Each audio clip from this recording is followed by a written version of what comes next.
आइए प्रिय मित्रों, मैं आपका जाना पहचाना विनोद गांव बादरी से। आशा करता हूं आप खुश होंगे, अच्छे होंगे और अच्छे रहेंगे। आपका भाग्य चमकेगा अगर परमात्मा की तरफ आपका ध्यान रहेगा और ध्यान बना रहेगा। मैं पूर्ण आशा करता हूं। आपको लेकर चल रहा हूं बहुत सुंदर कहानी की तरफ। ये कहानी मैंने ली है, इसमें यह दर्शाने के लिए जा रहा हूं कि परमात्मा की सच्ची पहचान करने वाला कौन होता है। एक बार द्रोण शिष्य गांडीवधारी अर्जुन, इधर देवकी नंदन भगवान कन्हैया दोनों ही बैठे थे। जब दोनों बैठे हैं तो गांडीवधारी अर्जुन ने कहा था, हे केशव, हम तो आपका भजन करते हैं, दुनिया आपका भजन करती है, लेकिन आप किसका भजन करते हैं? भगवान कन्हैया हंसने लगे और कहने लगे हैं, हे कुंती नंदन, मैं जो बात बताऊं, जो आप पूछ रहे हैं, ये विषय तो करने का है, क्योंकि कुछ काम ऐसे होते हैं जो करके दिखाए जा सकते हैं, लेकिन मुंह से बताए नहीं जा सकते। श्री मुख से दर्शाएंगे तो नहीं होगा, और करके ही उसका पाठ खेल करके ही बताएंगे तो लोगों की समझ में आएगा। अर्जुन कहने लगे, तो बताइए प्रभु। जब कुंती नंदन अर्जुन ने कहा, देवकी नंदन भगवान कन्हैया से कि मुझे बताइए प्रभु कि परमात्मा की पहचान करने वाला कौन है और आप किसका भजन करते हैं, तो भगवान कन्हैया ने अर्जुन को सूक्ष्म रूप बना करके अपने साथ लेके चले हैं वहां से। तो जहां आ गए कि एक लड़का अपनी पत्नी को लेवा करके ला रहा था,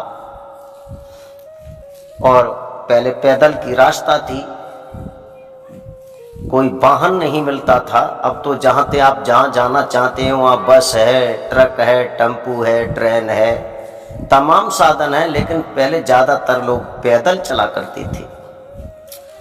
जब पैदल चला करते थे तो भगवान कन्हैया ने कुंती नंदन अर्जुन को सूक्ष्म रूप दिया और वहाँ से लेके चले। तो वहाँ आ गए कि एक लड़का अपनी ससुराल से और अपनी बहू को लेवा के ला रहा था, और वो जो लड़का लेवा के ला रहा था तो उसकी ससुराल से जो मिला सामान एक पोटली में बंधा हुआ उसके सर पर रखा था। सर पर रखा था तो इधर देवकी नंदन भगवान कन्हैया ने सोचा कि अर्जुन को प्रैक्टिकल देना यही सही रहेगा, और अर्जुन को मालूम पड़ जाएगा कि मैं किसका भजन करता हूं।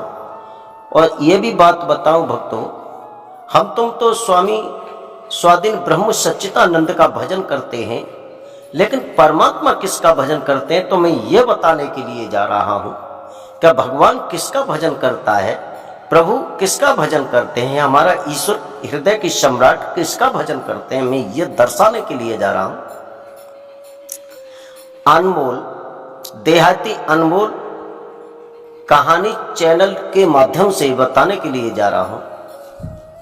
तो मेरे प्यारे भक्तों, ऐसा ही किया भगवान कन्हैया ने।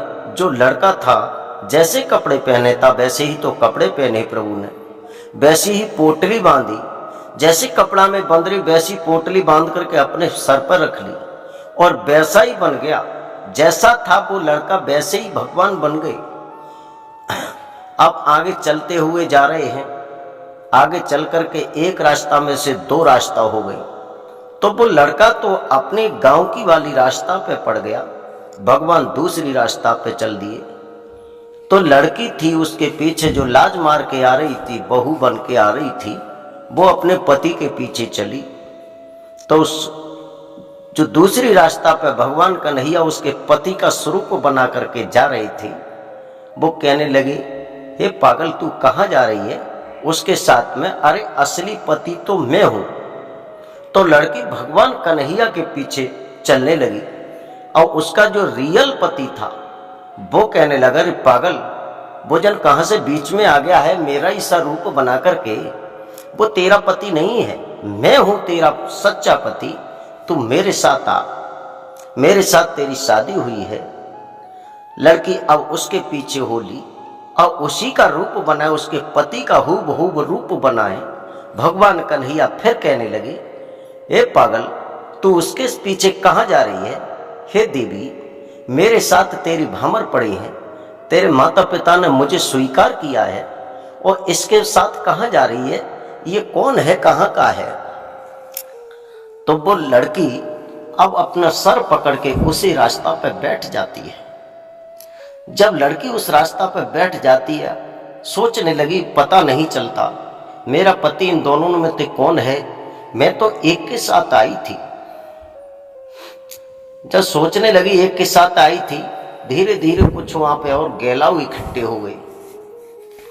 पास में ये गांव था, उस गांव में से लोग आ गए। अब वो सोचने लगे, भाई, लड़की कहने लगी, मेरी समझ में नहीं आता मेरा रियल पति कौन सा है। घर से तो मुझे एक ही व्यक्ति लेवा के लाया, अब दोनों एक शकल के हो गए, एक जैसी पोटली सर पर रखी है, एक जैसी जूते पहने हैं, एक जैसी धोती कुर्ता पहने हैं। अब मैं किसके साथ जाऊं? गांव के लोग कहने लगे, तुम किसी के साथ मत जाइए, अब हमारे साथ चलिए। हमारे गांव में एक मुखिया जी हैं, वो आपका छांट के न्याय करेंगे। लड़की कहने लगी, ठीक है। अब भगवान कन्हैया और वो लड़का, उसका रियल पति, दोनों की एक शक्ल थी। दोनों यूं उस लड़की को लेकर के उस गांव में गए, जहां बहुत बड़ा व्यक्ति था जो पंचायती तोड़ता था, वो गांव का सरपंच था।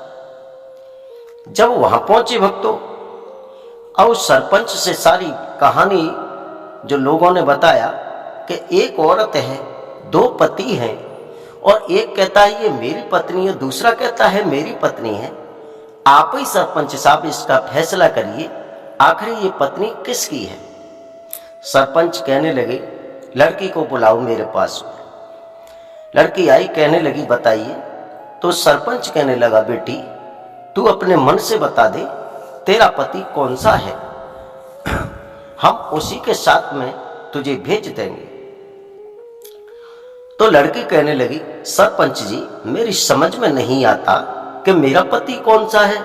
अरे जब मैं अपने मायके से चली तो तब तो एक था, लेकिन बीच रास्ता में आते ही ये दोनों हो गई, और दोनों की शक्ल एक है, मुझे कोई पहचान नहीं होती। आप ही इसका न्याय करिए। सरपंच कहने लगा, बेटी चल ठीक है, मैं न्याय करता हूं। जो तेरे मां ने इस पोटली में बांधा है, उस सौदा को तू पहचान लेगी? लड़की कहने लगी, हाँ बिल्कुल पहचान लूंगी। कि तो उसी के साथ हम तुझे भेज देंगे। अब हुआ क्या, उस लड़के से कहा, ला भाई तुम पोटली दिखाओ, तुम्हारी पोटली में क्या है। जब उस पोटली को खोल करके देखा तो उसमें बहुत सी सौदा निकली, दाल, चावल, आटा, बहुत सी जो माताएं रख देती हैं। उसके बाद में कही, ये मेरी माँ ने सामान रखा है, ये है मेरा पति। तो जब लड़की कह दिया लड़की से कि तू इसी के साथ जा, भगवान कहने लगे, रुको जी, अरे ऐसे कैसे आपने फैसला कर दिया? तो मेरी तो पोटली खोल करके देखो, जो इसकी माँ ने रखा है वो सौदा तो मेरी पोटली में है। अब उन्होंने उस पोटली को खोल करके देखा। जब उस पोटली को खोल करके देखा तो वो सौदा जो पहली वाली पोटली में निकली, उतनी ही सौदा उसमें निकली। अब सरपंच चक्कर में पड़ गया। एक दिन बीत गया लेकिन पंचायत नहीं टूटी, 2 दिन बीत गए, पंचायत नहीं टूटी, और सरपंच ने यह कह दिया कि मैंने दुनिया की पंचायत तोड़ी है, लेकिन जरा सी बात मुझ पर नहीं खत्म हो रही है, तो मैं भोजन नहीं करूंगा। और सरपंच के यहाँ भोजन नहीं बना तो भोजन किसी ने नहीं किया उस परिवार में। वो सरपंच का एक नाती था जो बाहर पढ़ता था और परमात्मा का प्रिय भक्त था।